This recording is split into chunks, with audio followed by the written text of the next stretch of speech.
반갑습니다. 수요 성경 공부 시간입니다. 우리 기도하시고 공부 시작합니다. 하나님 아버지, 오늘도 감사를 드립니다. 말씀을 통해서 우리에게 다가와 주시고 그 말씀을 통해서 우리의 삶을 깨닫고 분별하고 그리스도인답게 살아갈 수 있는 길을 안내해 주시니 감사드립니다.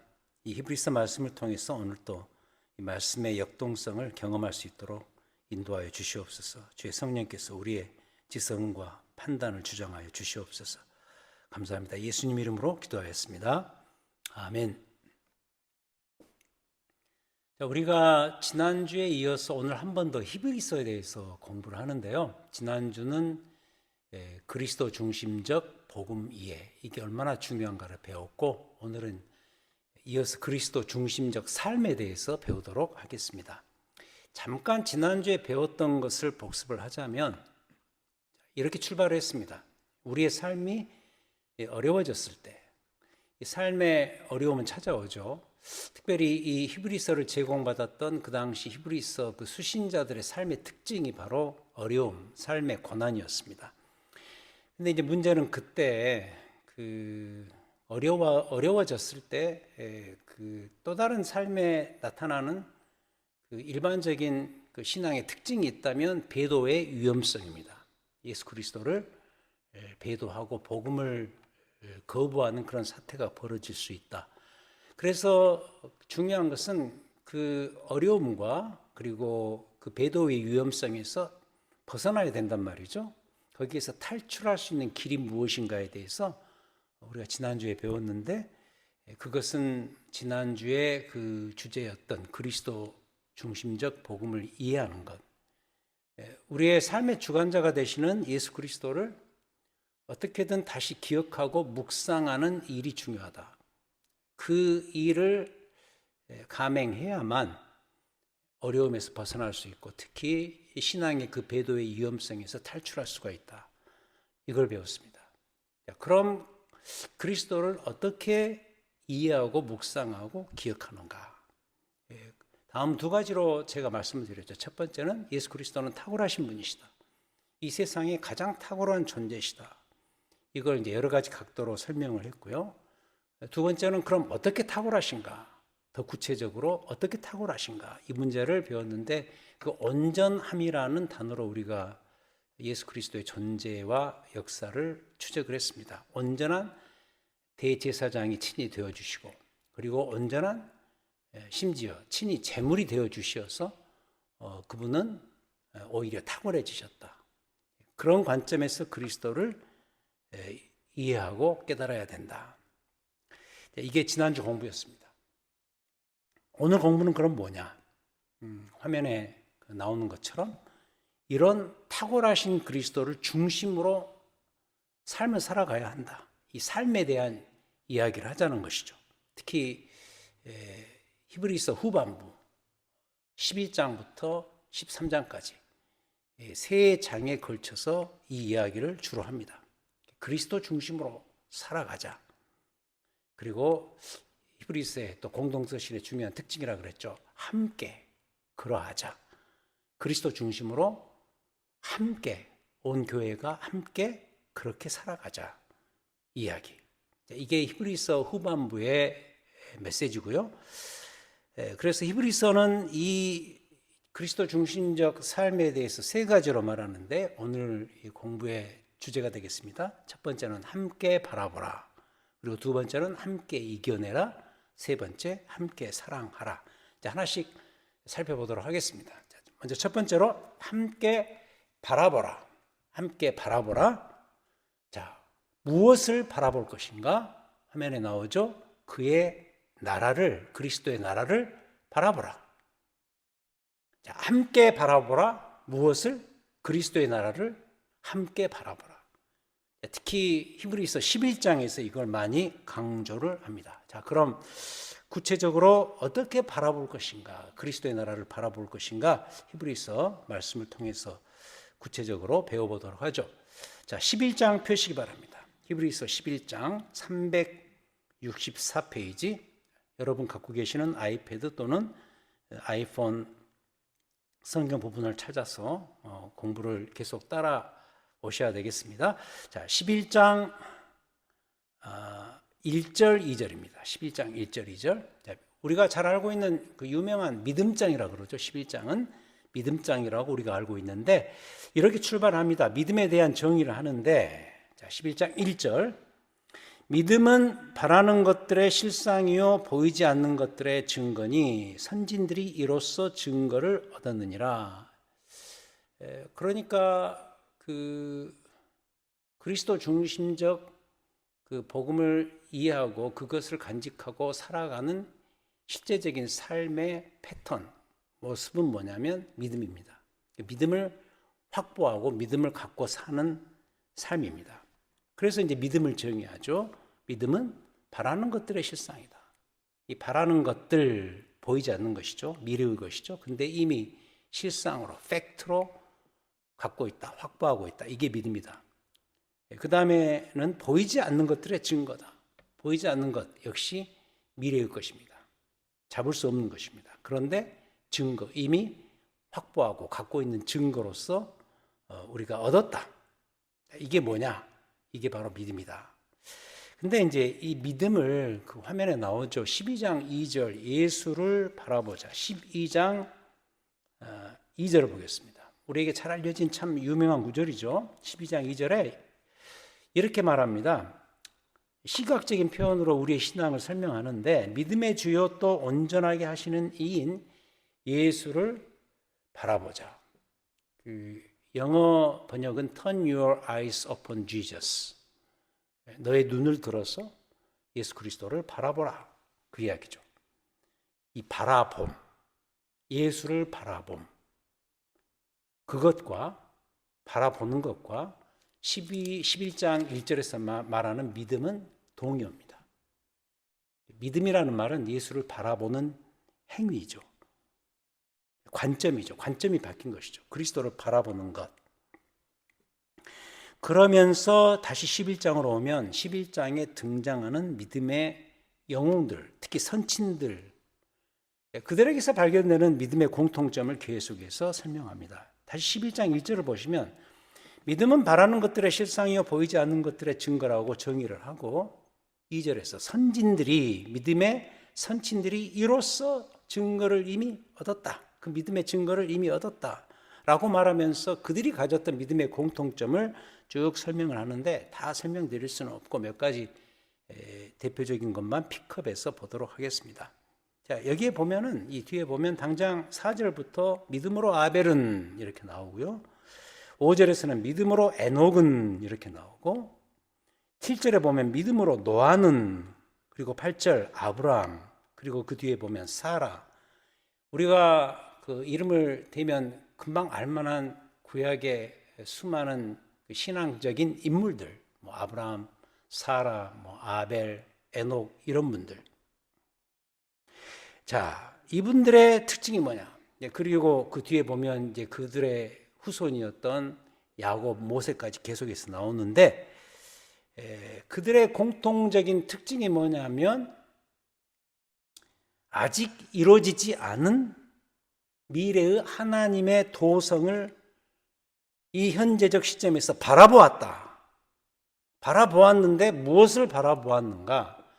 아직은 이루어지지 않았지만 미래에 하나님께서 약속으로 확실히 보장해 주시고 설명해 주시는 그 미래의 하나님의 City of God이라고 그러죠. 하나님의 도성을 미리 바라보았다. 이게 믿음이다. 믿음으로 그 나라를 바라보았으니까 믿음이란 뭐냐면 그 나라를 바라보는 것이죠. 자, 그렇다면 그들이 미래적으로 분명히 주어질 것으로 바라보았던 그 도성의 정체가 뭐냐?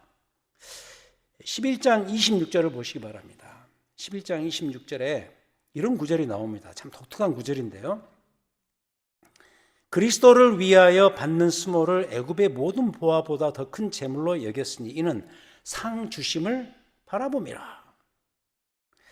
이 부분은 그 모세에 대한 이야기거든요. 여러분 아시다시피 모세가 애굽에서 그 이스라엘 백성들을 이렇게 빼내오기 이전에 그 애굽에 있을 때 이미 그가 자신의 유대인적 정체성을 깨닫고서 거기에서 수모를 받는데 그 수모를 뭐라고 평가하냐면 그리스도를 위하여 받는 수모라고 이야기를 하거든요. 신기하지 않습니까? 모세가 어떻게 먼 미래에 수천 년 후에 있을 그 도성의 주인공 되시는 예수 그리스도를 어떻게 미리 알았겠어요? 그리스도라는 그 존재를 클리어하게 알고서 그리스도를 바라보았을까요? 그런데 적어도 모세에게는 그런 관점을 갖기가 참 힘들었습니다. 거의 불가능한 일이었죠. 근데 히브리서 기자는 모세가 그때 가졌던 수모, 특히 그 도성을 미리 바라보면서 감당할 수밖에 없었던 그 수모를 그리스도를 위한 수모라고 평가를 한단 말이죠. 그렇다고 한다면 종합적으로 놓고 볼 때 이 히브리서 11장 문맥, 그리고 더 나아가서 히브리서 전체 문맥을 놓고 볼 때 여기서 말하는 그들이 바라보았던 그 도성은 바로 예수 그리스도 자신이었습니다. 예수 그리스도 자신을 하나님의 나라로 평가했을 때 바로 하나님의 도성이었던 거죠. 예수님이 친히 그렇게 말씀하셨잖아요. 이 땅에 등장하시면서 사역의 포문을 이으시면서 회개하라, 하나님의 나라가 가까이 왔다. 즉 나의 나라가 드디어 임했다. 이런 이야기를 하셨잖아요. 그렇게 본다면 이 믿음의 선친들이 과거에 미리 내다보고 바라보았던 그 도성은 예수 그리스도 자신이다라는 것을 11장 26절을 통해서 확인할 수가 있습니다. 그들이 이루지 못했던 현실, 그러나 그들이 무엇을 바라보았는가? 함께 바라보라 이랬을 때 그럼 무엇을 바라보았단 말인가? 일단 정답은 미래에 이루어질 그리스도의 도성, 그리스도의 나라였다라는 것이죠. 자, 이걸 조금 더 그 11장 다른 부분에서는 좀 다른 방식으로 설명을 합니다. 32절 보겠습니다. 11장 32절.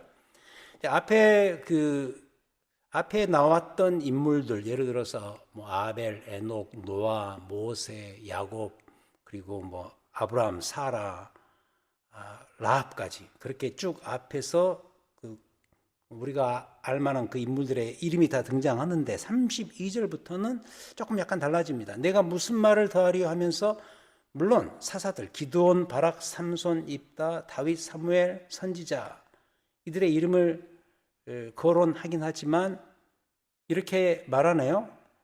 그 자들의 일을 말하려면 내게 시간이 부족하리로다.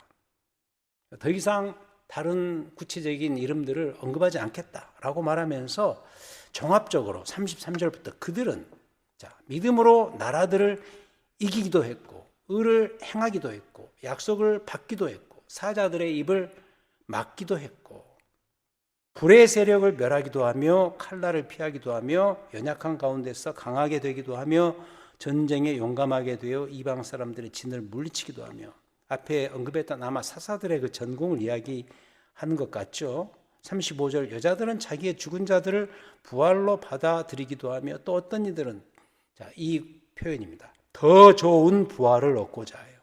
더 좋은 부활을 얻고자 해요. 심한 고문을 받고 구차히 풀려나기를 원하지 아니하였고 심지어 36절 어떤 이들은 조롱과 채찍질 뿐 아니라 결박과 옥에 갇히는 시련도 받았고 37절 돌로 치는 것, 톱으로 켜는 것 아마 이사야 선지자를 이야기하는지도 모르겠습니다. 시험과 칼로 죽임을 당했고 양과 염소의 가죽을 입고 세례요한 같은 케이스죠.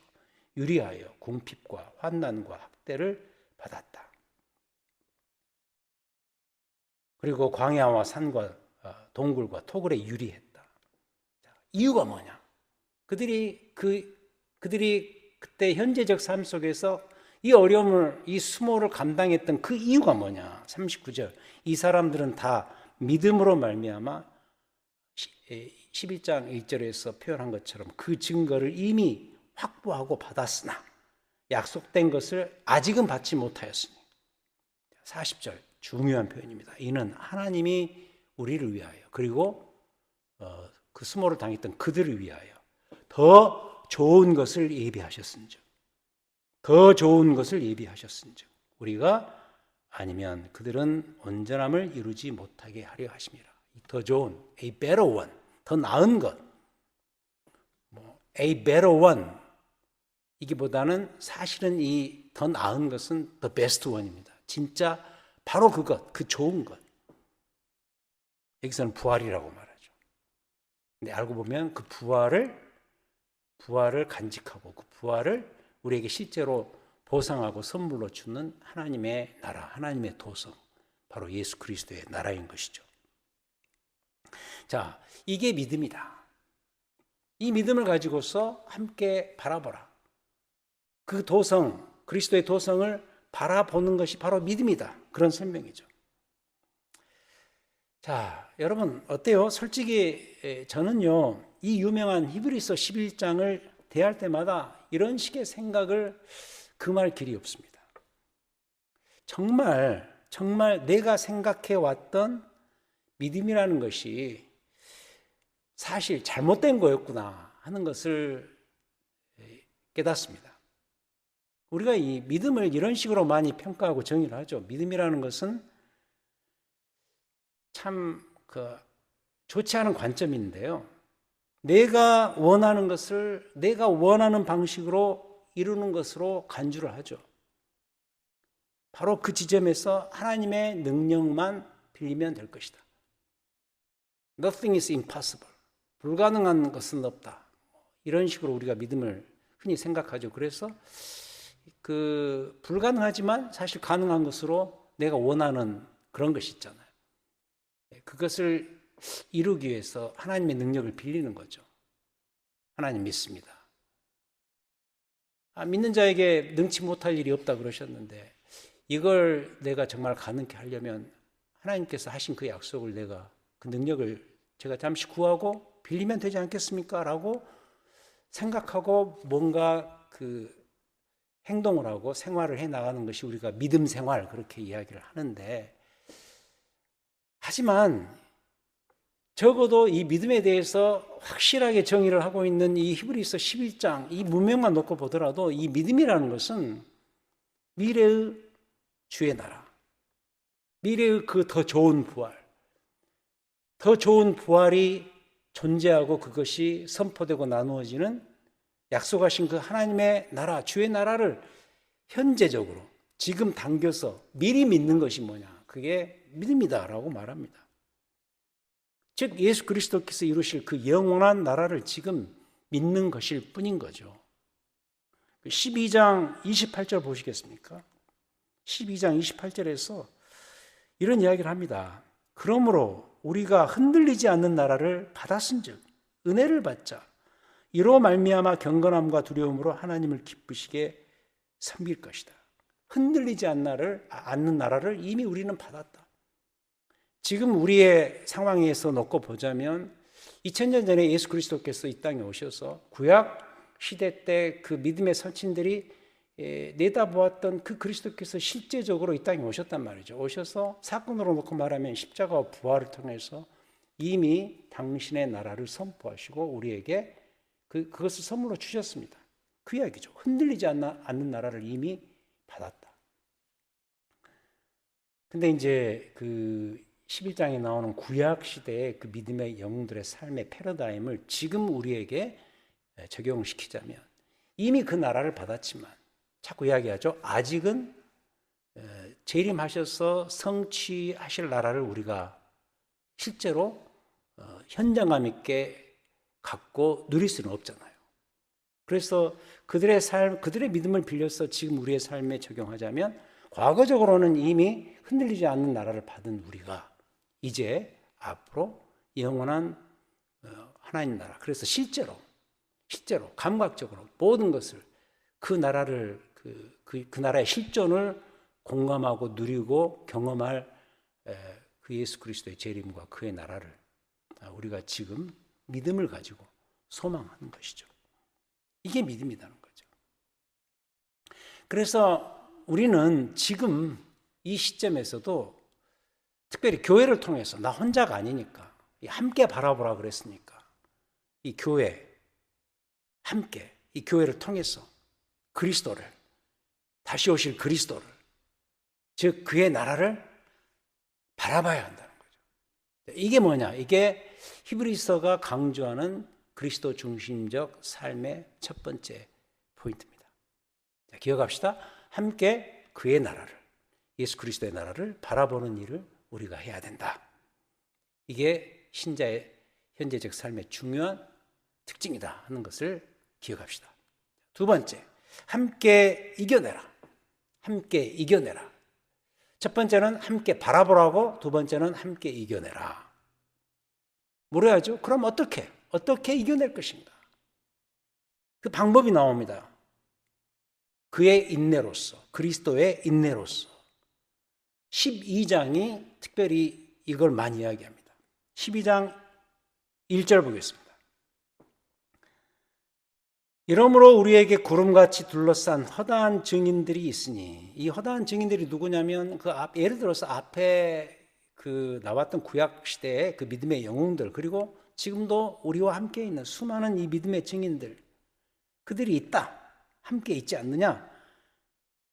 그래서 모든 무거운 것과 얽매이기 쉬운 죄를 벗어버리고, 자, 이게 나오죠. 인내로서 우리 앞에 당한 경주를 해나가자. 그러면서 아까 말씀드린 그 유명한 구절, 믿음의 주요 또 온전하게 하시는 이인 예수를 바라보자. 그는 그 앞에 있는 기쁨을 위하여 십자가를 참으사 부끄러움을 개의치 아니하시더니 하나님 보좌 우편에 앉으셨느니라. 그리스도의 그 구원 역사의 그 패턴을 아시잖아요. 십자가에서 인내로서 그 죽임 당함을 개의치 아니하시고 그 고난을 감수하셨던 예수 그리스도, 그랬더니 빌립보서 2장에 나오는 것처럼 롤러코스터처럼 반등을 해서 결국 부활하시고 영광 가운데 승천하셔서 하나님 보좌의 우편에 앉으시지 않았느냐? 자, 이와 같이 우리도 친히 십자가에서 보이셨던 그분의 인내를 통해서만 지금 이 아픔과 어려움을 이겨낼 수가 있다. 그리스도를 바라보면서 동시에 그리스도의 십자가의 인내를 통해서 우리도 이겨나가야 한다라는 가르침이죠. 11절 보겠습니다. 12장 11절. 자, 그러면서 계속 우리가 이 땅에서 경험하는 삶의 어떤 아픔, 그 아픔을 통과하는 그 디시플린이라고 그러죠. 징계라고 여기서 번역을 합니다만 훈련이죠. 훈련, 이거에 대해서 설명합니다. 12장 11절. 무릇 징계가 당시에는 즐거워 보이지 않고 슬퍼 보이나 후에 그로 말미암아 연단받은 자들은 의와 평강의 열매를 맺지 않느냐. 그래서 12절. 그러므로 피곤한 손과 연약한 무릎을 일으켜 세우고 너희 발을 위하여 곧은 길을 만들어 저는 다리로 하여금 어그러지지 않고 고침을 받게 하라. 놀라운 구절이죠. 우리에게 징계가 왜 필요한가? 우리에게 왜 디시플린, 이 훈련이 필요한가? 왜 성도들에게는 고난이 있는가? 그 이유를 설명하죠. 여기서 그런 이야기를 합니다. 앞에서 8절에 보면 징계는 다 받는 것이지만 너희에게 없으면 사생자고 친아들이 아니니라. 하나님의 그 약속을 받은 친자녀이기 때문에, 사생아가 아니기 때문에, 자녀이기 때문에 그런 현재적으로 감수할 수 있는 인내의 고통이 뒤따르는 것이다. 그 이야기죠. 그걸 이제 뭐라고 여기에서 설명을 하죠? 그거 징계다. 훈련이다. 마치 이스라엘 백성들이 가나안 땅 들어가기 전에 광야 40년을 통과하면서 인내를 경험해야 했던 것처럼 너희도 마찬가지다. 너희도 예수 그리스도의 십자가상의 인내를 너희의 인내적 삶의 표본으로 삼고 그와 더불어서 이겨내야 된다. 교회가 그리하라. 우리에게 닥친 그 아픔들을 다른 성도들과 함께, 여기서 그러잖아요. 피곤한 손과 연약한 무릎을 서로 일으켜 세우고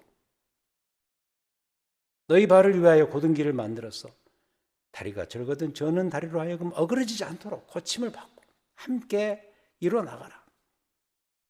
주의 인내를 의지하고 기억하면서 얼마든지 이 아픔을 이겨낼 수 있는 연습의 장으로서 교회를 그렇게 생각하고 그들과 함께 살아가고 이겨나가도록 하라. 그 이야기죠. 그래서 이 두 번째, 히브리서가 강조하는 그리스도 중심적 삶의 두 번째 특징은 함께 이겨내라. 어떻게? 그리스도의 인내로서 이겨내라. 그 이야기입니다. 자, 그리고 세 번째, 함께 사랑하라. 함께 사랑하라. 자, 하나씩 우리가 다시 복습하면서 갑시다. 첫 번째는 함께 바라보라. 무엇을? 예수 그리스도의 도성을. 그걸 믿음이라고 말하죠. 두 번째는 함께 이겨내라. 인내하라. 무엇으로써? 그리스도께서 십자가상에서 보여주셨던 그 인내를 통하여 그 인내로서 함께 이겨나가라. 이게 두 번째라면 이제 세 번째, 사실 제일 중요한 거죠. 함께 사랑하라. 그럼 무엇으로써 사랑할 것인가? 나오죠? 그의 사랑, 그리스도의 사랑을 본받아서 사랑하라. 이게 13장 전체에 깔려있는 중요한 메시지입니다. 자, 예를 들어서 13장 1절부터 3절 368페이지 13장 1절부터 3절 사실 서신서 다른 책도 그렇습니다만 이 13장 가장 마지막 장인데요. 마지막 장은 아시다시피 결론 부분이니까 제일 중요한 교훈을 던지고 싶어요.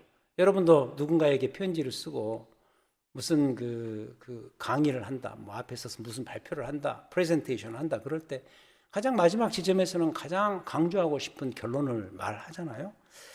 그와 같이 이 성경에 나오는 편지들이 다 그렇습니다. 히브리서는 두말할 필요가 없고요. 히브리서 13장 마지막 결론 부분인데 이렇게 현실적으로 출발을 하고 있습니다. 13장 1절 형제 사랑하기를 계속하고 손님 대접하기를 잊지 말라. 이로써 부지 중에 천사들을 대접한 이들이 있었느니라. 3절 너희도 함께 갇힌 것 같이 갇힌 자를 생각하고 너희도 몸을 가졌은즉 학대받는 자들을 생각하라.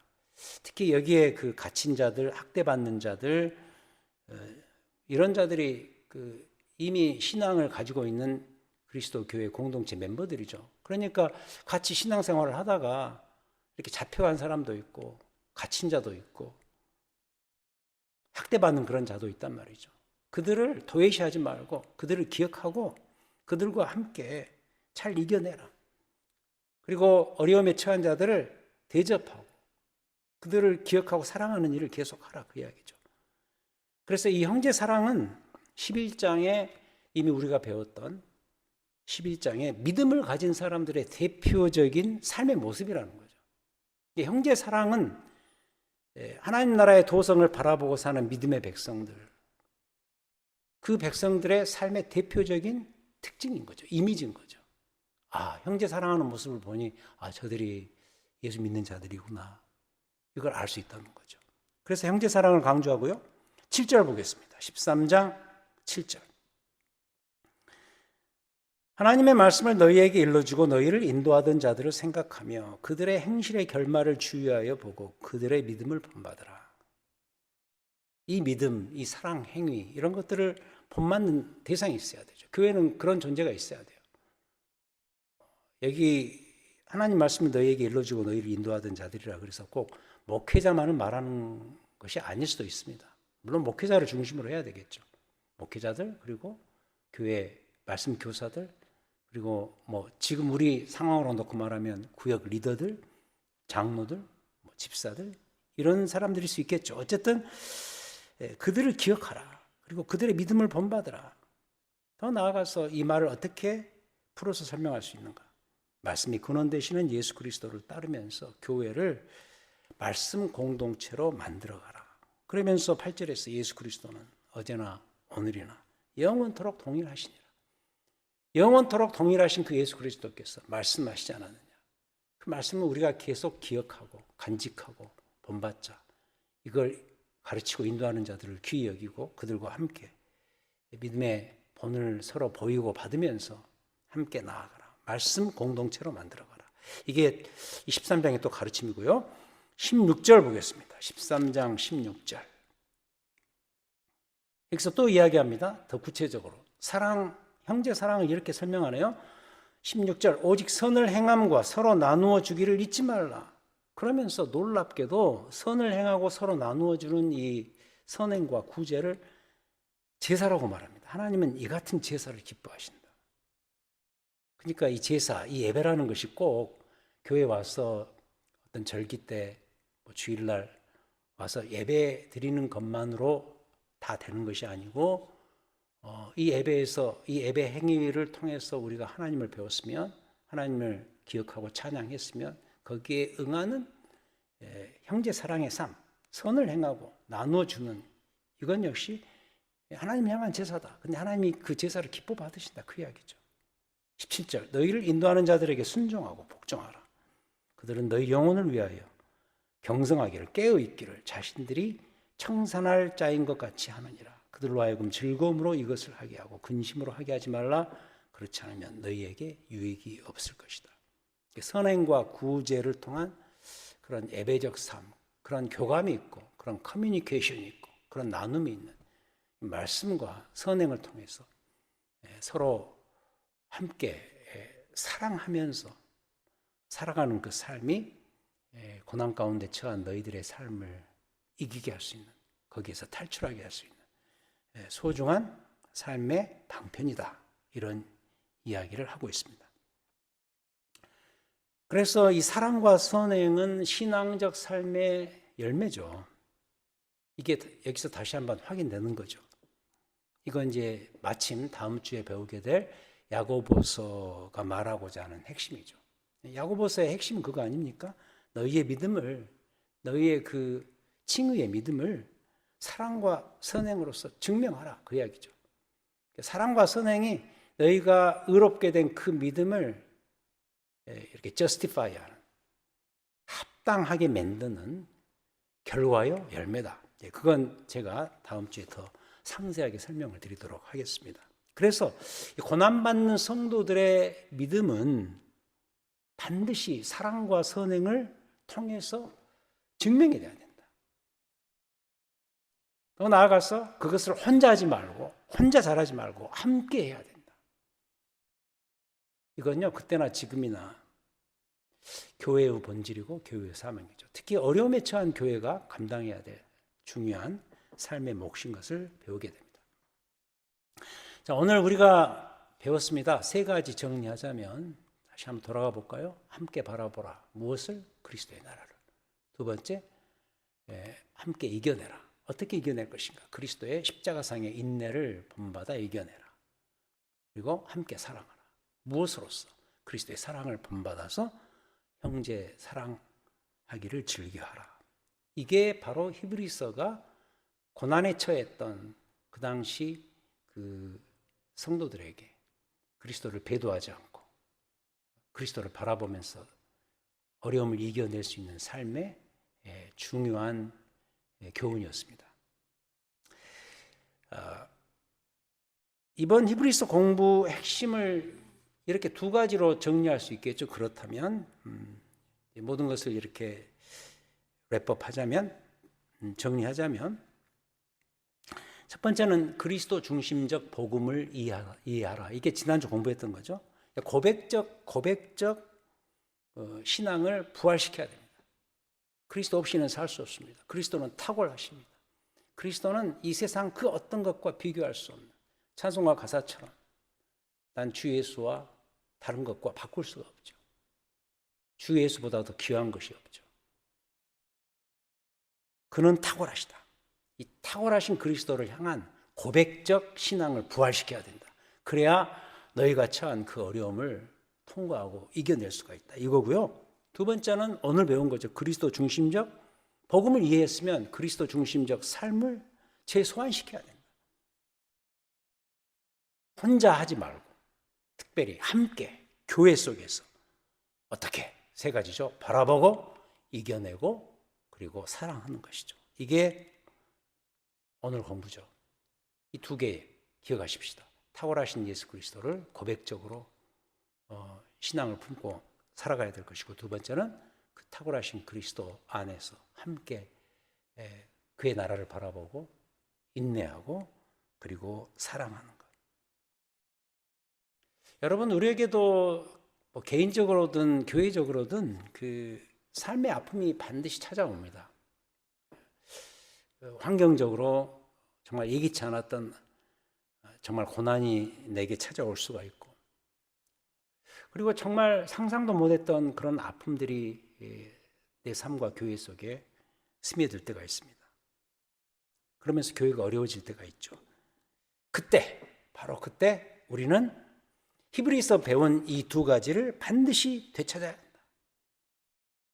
탁월하신 예수 그리스도를 중심으로 한 그 신앙 고백이 우리 안에서 다시 살아나야 되고, 그리고 함께 이겨내고 사랑하고 그리스도의 나라를 바라보는 이 연습이 있어야 된다. 그렇게 될 때 어떻게 될 것인가? 회복될 것이다. 그 아픔으로부터 벗어나는 회복을 경험할 수 있을 것이다. 그런 우리의 개인과 우리 교회가 되기를 바랍니다. 이 내용을 기억하시면서 소망해 보면서 오늘 이 공부를 마치도록 하겠습니다. 다음 주는 아까 말씀드린 것처럼 이 주제로 공부할 것입니다. 믿음이냐 행위냐, 이것이 문제로다. 야고보서를 가지고 여러분들에게 강의를 진행하겠습니다. 기도하시겠습니다. 두 주에 걸쳐서 히브리서를 배우고 깨닫게 해주신 것 감사합니다. 탁월하신 우리 주 예수 그리스도를 다시 한번 바라봅니다. 그의 나라를 소망합니다. 그 믿음 가지고 살 수 있도록 도우시옵소서. 하나님 아버지, 그리고 이 어려움을 이겨낼 수 있는 인내를 저희들에게 주시옵소서. 십자가상에서 친히 보여주셨던 그리스도의 인내와 함께 이 아픔을 이겨내겠습니다. 도와주시옵소서. 그리고 무엇보다도 가장 소중한 가치죠. 형제의 사랑 잊지 않기로 원합니다. 형제 사랑이 결국 우리가 가지고 있는 이 그리스도 중심적 믿음의 가장 대표적인 표본인 것을 저희들이 꼭 기억을 하고 형제를 사랑하고 손 대접하는 것을 즐겨하고 선행으로서 우리의 신앙과 우리의 믿음을 증명할 수 있는 우리 모두가 될 수 있도록 도우시옵소서. 그리고 혼자 하지 않고 함께 하겠습니다. 교회를 기억하시고 교회 공동체 멤버들과 함께 이 일들을 잘 해나가는 이 시대에 남아있는 우리의 믿음의 삶이 될 수 있도록 인도하시고 축복해 주시옵소서. 우리의 믿음의 모본이 되어주신 우리 구주 예수 그리스도의 이름으로 기도하였습니다. 아멘.